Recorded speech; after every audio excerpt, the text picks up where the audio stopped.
خواب کے بارے میں ہمارے معاشرے میں لوگ افراد تفرید کا شکار ہیں۔ بعض لوگ تو وہ ہیں جو خواب کو کچھ سمجھتے ہی نہیں، نہ خواب کو مانتے ہیں نہ تعبیر کو مانتے ہیں، تو یہ بات بھی درست نہیں ہے۔ قرآن کریم میں سورہ یوسف میں حضرت یوسف علیہ السلام کا خواب کا ذکر ہے، اس کی تعبیر کا ذکر ہے۔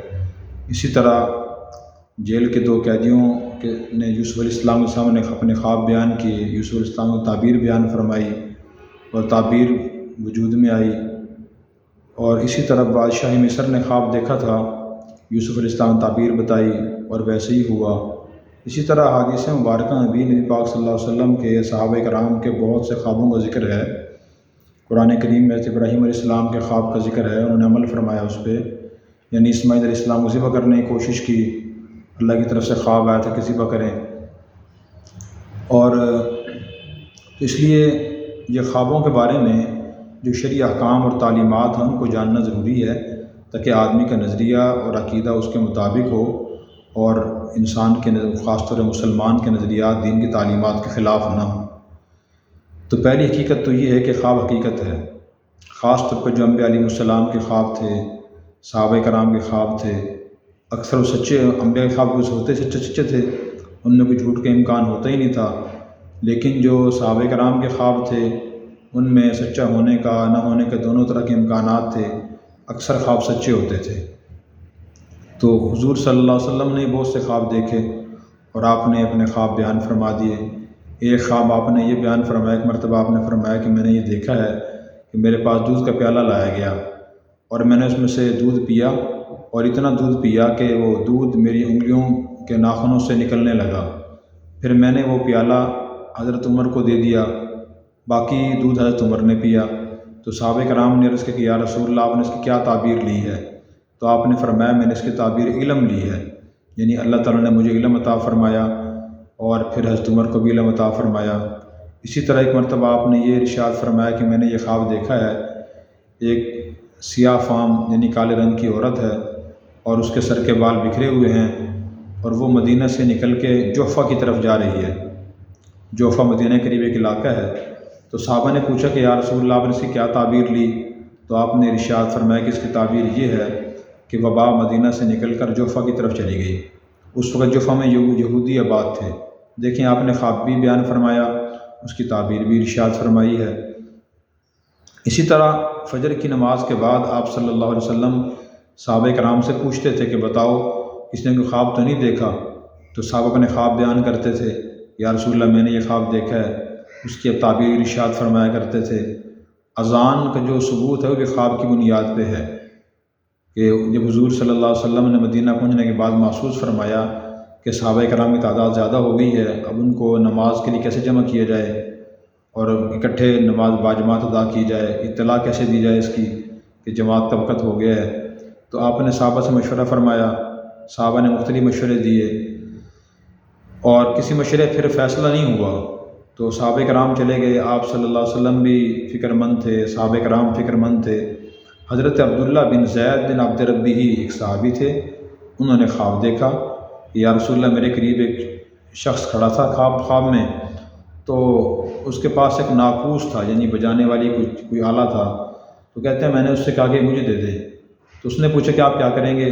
تو میں نے کہا کہ ہم لوگوں کو نماز کے لیے جمع کریں گے اس کو بجا کے۔ تو اس شخص نے کہا کہ نہیں، میں اس سے بہتر چیز نہ بتا دوں۔ تو میں نے کہا بتائیں۔ تو اس نے مجھے اذان کلمات سکھائے۔ تو حضور نے فرمایا کہ یہ سچا خواب ہے۔ تو اسی طرح اور بھی بہت سے خواب ہیں احادیث میں صحابہ کرام کے، حضرت صلی اللہ علیہ وسلم کے، تو خواب کا بالکل یہ انکار نہیں کرنا چاہیے۔ البتہ پھر جامع ترمذی کی حدیث ہے، اس سے یہ معلوم ہوتا ہے کہ ایک شخص کو سوتے ہوئے جو خواب نظر آتا ہے وہ خواب تین میں سے ایک قسم کا ہوتا ہے۔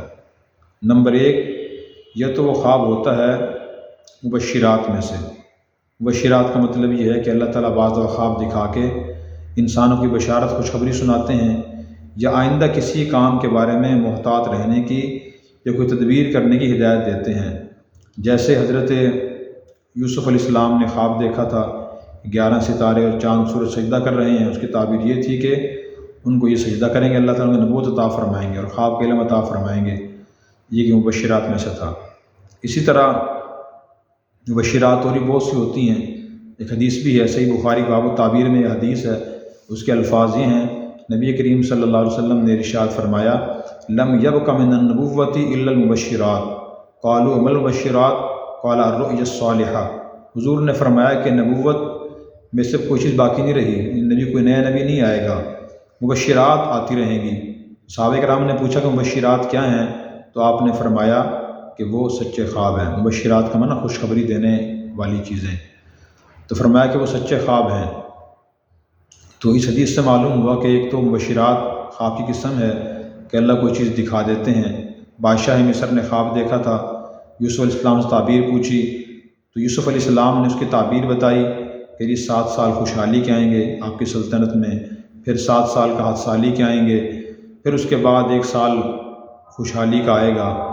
تو اس نے پوچھا کیا تدبیر اختیار کروں؟ تو یوسف علیہ السلام نے فرمایا جو خوشحالی کے 7 سال آئیں تو ان میں جو فصل وغیرہ ہوگی وہ ساری ختم نہ کریں بلکہ بچا کے رکھیں۔ تو بعض دفعہ اللہ تعالیٰ خواب میں کس تعبیری طرف اشارہ فرما دیتے ہیں کہ یہ تعبیر اختیار کر لیں، لیکن ایسے سچے خواب آج کل بہت کم ہوتے ہیں۔ سچے خواب لوگوں کو نظر نہیں آتے۔ معدے کی بیماریاں عام ہیں، تو معدے کی خرابی کی وجہ سے، بینگن استعمال کرنے کی وجہ سے، آلو گوبھی جتنی بادی کی چیزیں ہیں، دال چنا، تو ان کو انسان زیادہ جب استعمال کرتا ہے یا کھانا کھانے کے فوراً بعد سو جاتا ہے تو اس سے بھی خواب زیادہ نظر آتے ہیں۔ تو ان چیزوں سے پرہیز کرنا چاہیے۔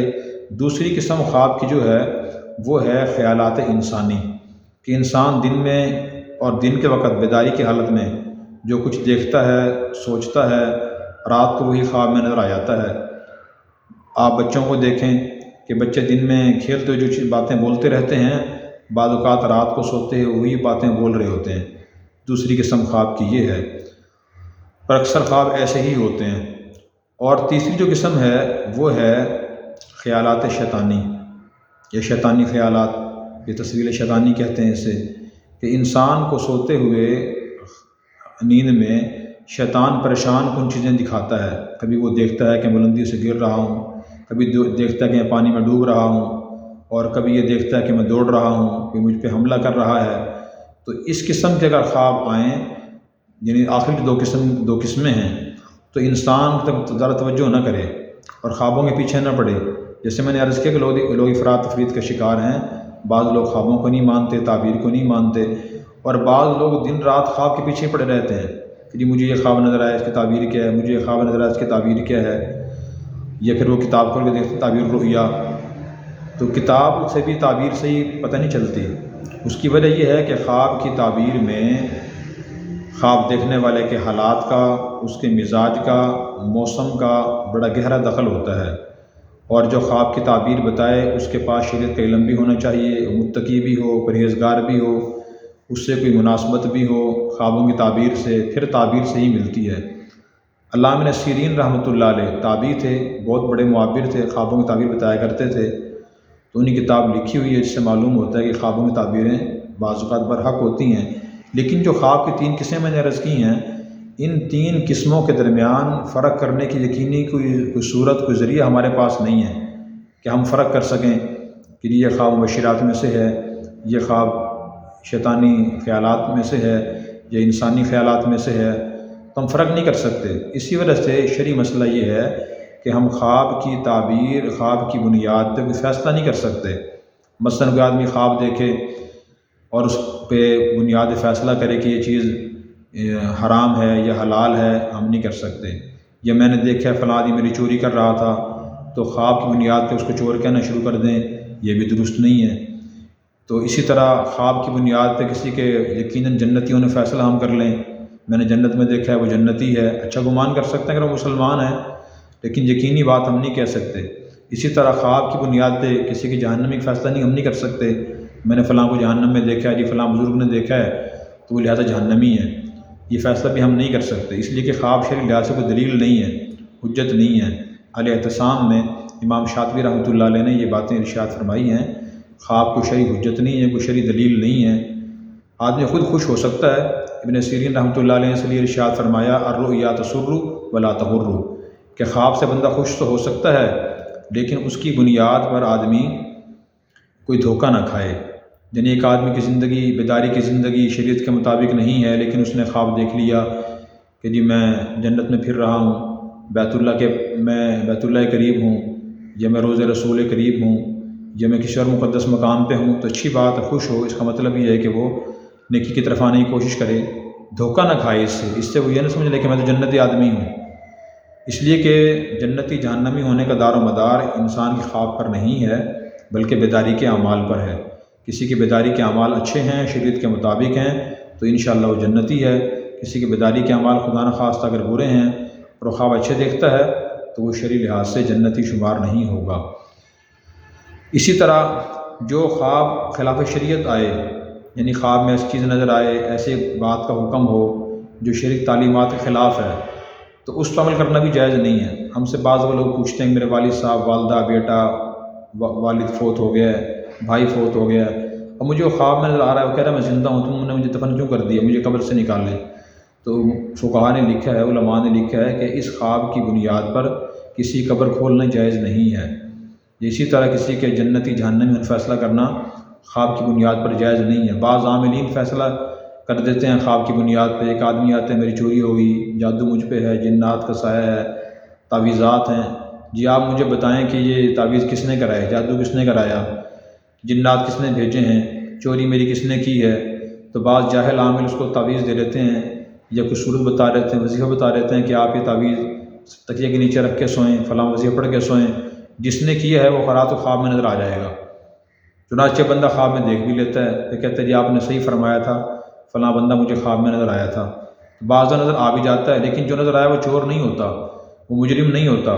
اس کی وجہ یہ ہے کہ اکثر خواب میں انسان کو وہ نظر آتا ہے جس کو بیداری میں انسان سوچتا رہتا ہے، خواب محبت کی وجہ سے سوچتا ہے یا نفرت کی وجہ سے سوچتا ہے۔ اسی طرح خواب اپنے اختیار میں بھی نہیں ہوتا۔ بعض لوگ سوال کرتے ہیں کہ جی مجھے بتائیں میرے والدین فوت ہو گئے، مجھے خواب میں نظر نہیں آ رہے، وہ خواب میں نظر کیسے آئیں گے؟ تو کوئی کہتا ہے کہ جی آپ سورہ والضحیٰ پڑھیں، فلاں سورت پڑھ لیں تو آپ کو خواب میں نظر آئے گا۔ تو اللہ رسول نے ایسی کوئی بات نہیں فرمائی، خواب انسان کے اختیار میں نہیں ہوتا بلکہ انسان کے اختیار سے باہر ہوتا ہے۔ تو اس لیے یہ خوابوں کو ذرا مختصر سے مسائل تھے جو میں نے عرض کر دیے ہیں۔ خواب کی تعبیر یقینی نہیں ہوتی، عام آدمی خواب کی تعبیر اس کے پیچھے نہیں پڑنا چاہیے، اپنے جو بیداری کے اعمال ہیں ان کو درست کرنے کی کوشش کرنی چاہیے۔ حضرت تھانوی رحمۃ اللہ علیہ کے پاس جب بھی کوئی بندہ آتا مجھے بتائیں خواب کی تعبیر کیا، یا خط لکھتا، تو جواب میں ایک شعر لکھ دیا کرتے تھے، نشبم نشب پرستم کے حدیث خواب گویم، من غلام آفتابم ہمز آفتاب گویم۔ اس کا ترجمہ یہ ہے، فارسی کا شعر ہے یہ کہ نہ میں رات ہوں نہ رات کا پجاری ہوں کہ رات کی باتیں کروں، میں تو آفتاب رسالت محمد صلی اللہ علیہ وسلم کا غلام ہوں، انہی کی تعلیمات انہی کی باتیں کرتا ہوں۔ تو ہمیں بھی اسی طرح خوابوں میں زیادہ پیچھے پڑنے کے بجائے جو دینی احکامات ہیں، دین کی تعلیمات ہیں، ان کو جاننے کی اور ان پر عمل کرنے کی کوشش کرنی چاہیے۔ اللہ تعالی ہمیں عمل کرنے کی توفیق عطا فرمائے۔